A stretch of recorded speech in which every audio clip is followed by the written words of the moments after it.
हमारे ज़मीन पे उधर से कोई अगर अटैक हो और अगर उस अटैक आप कंट्रोल ना कर पाए। बड़ी खबर बता दें आपको, पाकिस्तान सीमा पर अपनी क्षमताओं को बढ़ाएगी भारतीय वायुसेना। एलओसी के पास तैनात होंगे अपाचे हेलीकॉप्टर। जोधपुर एयरबेस पर तैनात होंगे 6 अपाचे हेलीकॉप्टर। अच्छा, फिर इसमें हमारी पॉलिसी क्या होनी चाहिए? हम अपने कार्ड्स कैसे प्ले करें? भारतीय फौज के एलओसी पर जंगबंदी माहिरे की खिलाफ वर्जियां जारी हैं। ये अभी भी घोड़े पे और ऊंट पे बैठ के समझते हैं जंग हो। जब दिल करेगा भारत एलओसी क्रॉस कर जाएगा। हमारा जो इंटरनेशनल बॉर्डर है ये उस तरीके से तस्लीम शुदा नहीं है जैसे बाकी इंटरनेशनल बॉर्डर्स होते हैं। एक ना सिर्फ ये एक केपीके में, बलूचिस्तान के अंदर भी हालात इसी तरह के, और वो टीटी वालों को जो वो, क्योंकि वो समझते हैं कि वो पाकिस्तान वीक है, आगे से रिटेलिएट नहीं करेगा। ड्यूरन लाइन सारी की सारी, कोई अफगान मकतबा फिक्र का आदमी अशरफ गनी से लेके पता नहीं ये आजकल के हुक्मरानों तक, तालिबान से लेके हर एक जो है ड्यूरन लाइन को वो एक्सेप्ट नहीं करते। मेरे ख्याल के मुताबिक तो खैर हमेशा से ही पिछले 70 साल से इंडिया पाकिस्तान के दरमियान और पूरे साउथ एशिया के लिए एक फ्लैश पॉइंट की हैसियत रखता है। डॉक्टर साहब, कैसे देखते हैं आप ये जो नई डायनामिक्स डेवलप हो रही हैं? मतलब हम जज्बा रखते हैं, जज्बा ईमानी रखते हैं, तो ये बताएं टेक्नोलॉजी अहमियत नहीं रखती? अगर जज्बे के साथ टेक्नोलॉजी हो हमें उस पर यही सोच के तो हम 70 साल में यहाँ तक पहुँच गए हैं और वो 70 साल में कहाँ से कहाँ पहुँच गए। हेलो फ्रेंड्स, जय हिंद। हिंदुस्तान स्पेशल में आपका स्वागत है दोस्तों। भारतीय सेना जल्द ही अपने बेड़े में लड़ाकू हेलीकॉप्टर अपाचे को शामिल करने जा रही है। यह प्रक्रिया फरवरी या मार्च तक पूरी हो जाने की उम्मीद है। इन हेलीकॉप्टर्स को पाकिस्तान बॉर्डर पर जोधपुर में तैनात किया जाएगा।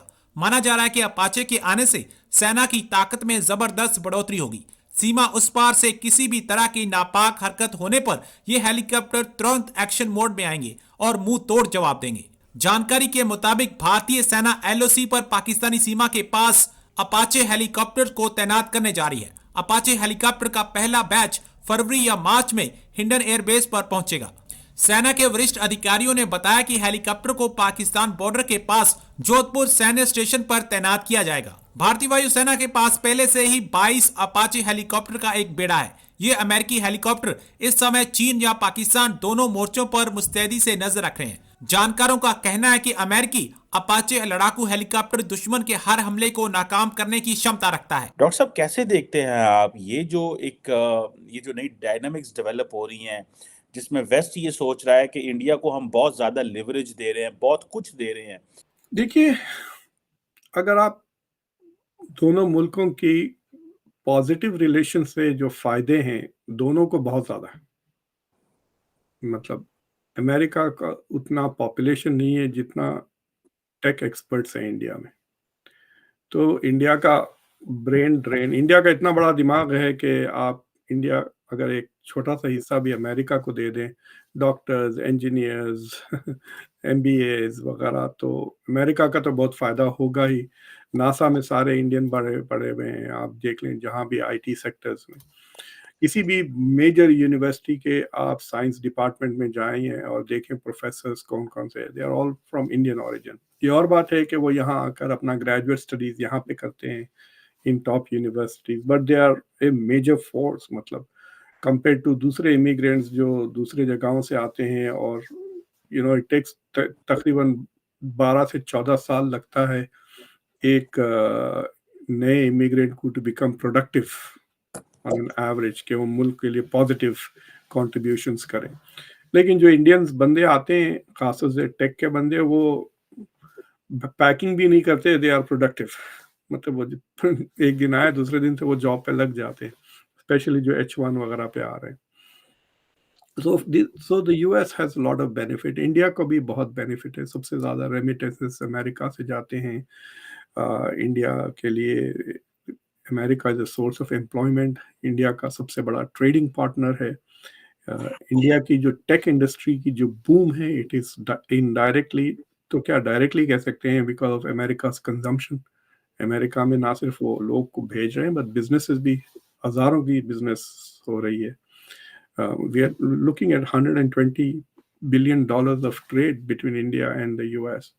इंडिया को टेक्नोलॉजी वगैरह का, so this is a very important relationship.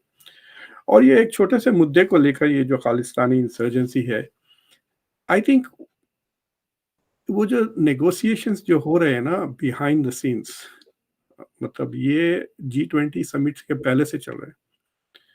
तो विलियम बर्न्स जो सीआईए के डायरेक्टर हैं गए हुए थे, फिर डेप्यूटी नेशनल सिक्योरिटी एडवाइजर खुद ब्लिंकन। तो उन डिस्कशंस में मुझे लगता है कि थोड़ा फ्रस्ट्रेशन हो गया है यूएस को, एंड दे हैव रियलाइज कि हमने पिछले 1.5-2 साल से इंडिया के लिए जो चाहे वो हमने किया है from our perspective. Intelligence sharing की, खासतौर से अरुणाचल प्रदेश का जो एपिसोड हुआ, चाइना को लेके we have promised to give them F414 engines की टेक्नोलॉजी, प्रेडेटर ड्रोन्स जो मोस्ट एडवांस्ड ड्रोन्स है उसके भी कॉन्ट्रैक्ट्स दे रहे हैं। वी आर फैसिलिटेटिंग आईफोन का shift to India, manufacturing shift, environmental domestic India manufacturing में यूएस के इन्वेस्टमेंट्स आ रहे हैं। So the US is doing a lot for India this feel. और इंडिया से जो थोड़े बहुत डिमांड्स थे, एक कि वो रशिया के साथ अपनी मिलिट्री डीलिंकिंग करे, वो नहीं हो रहा है। रशिया का तेल वो खरीद रहे हैं, लेकिन रशिया का तेल खरीदने से यूरोप का फायदा हो रहा है because India is reselling a lot of that to Europe. So basically एक ऐसा सिचुएशन आ गया where the US is feeling a little frustrated with India and India is feeling bullied by the US because India is saying कि ये हमारी बात सुनने रहे हैं।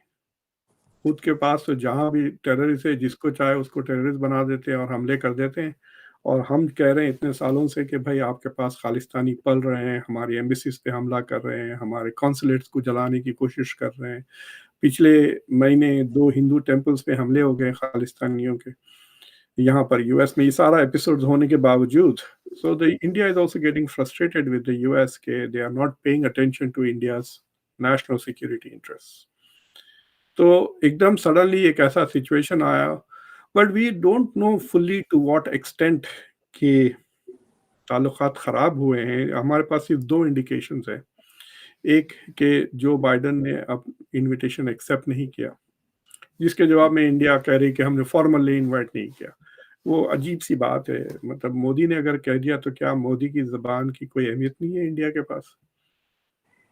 आई मीन क्या व्हाट इज इंडिया सेइंग कि अरे मोदी ने कहा भाई डोंट टेक दैट सीरियसली, हमने खत थोड़ी भेजा आपको, कोई रिटर्न टाइप करके लेटर प्रिंट आउट करके लेटर हेड पे थोड़ी भेजा आपको। आई मीन दैट्स वो अजीब सा जवाब है, they are just trying to face saving वाला जवाब है। बट द पॉइंट इज कि बाइडेन हैज डिक्लाइन। ये तीसरा मुसलसिल रिफ्यूजल है। ट्रम्प को भी 2 बार बुलाया था एंड ट्रम्प वेंट एक बार but not for the 26 January. The last time जो हुआ था 2015 में, जो बराक ओबामा गए थे फॉर इंडिया रिपब्लिक डे। और फिर ये जो क्वाड का जो पोस्टपोन हो गया फ्रॉम 27 जनवरी से,